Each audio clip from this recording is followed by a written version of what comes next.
Good afternoon, everyone. I'm Ukee Washington. I'm Jessica Dean. We have a team of reporters covering every angle of Cosby's guilty verdict, and we begin with Eyewitness News reporter Joe Holden, who's been in the courtroom for this trial since the very beginning. So, Joe, what was the reaction when this verdict was read this afternoon? Yeah, Jessica and Ukee, good afternoon. What a series of dramatic moments. It started at 1:15 when there was buzz about possibly a question. Court officials would not let on about anything. The looks in their faces told us there was something else. At 1:30, we knew there was a verdict. And then the moment came when America's dad went from America's dad to now having to register as a sex offender.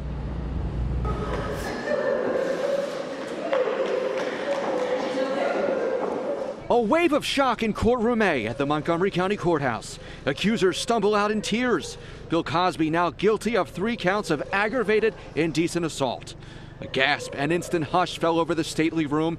The entertainer was stoic as jurors were polled following 14 hours of deliberations. Prosecutors credited Andrea Constand, arm in arm standing with her attorney, for this outcome. She came forward 13 years ago to report the actor and comedian had drugged and sexually assaulted her. Her quiet courage and her actions through this have helped victims to stand up and tell what happened to them.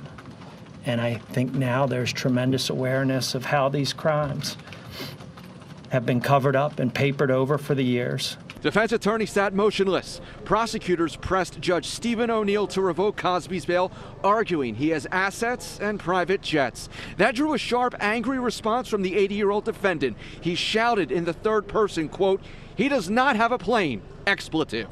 Outside, defense attorneys made only brief comments, vowing to appeal. We are very disappointed by the verdict. We don't think Mr. Cosby is guilty of anything, and the fight is not over. Each count of assault carries a max of 10 years in prison. District Attorney Kevin Steele told reporters this verdict has widespread ramifications. And I hope and I pray that our actions have shown that we will stand up with those victims. And all women that are out there standing up and telling their truth, we support them and encourage them to keep it up.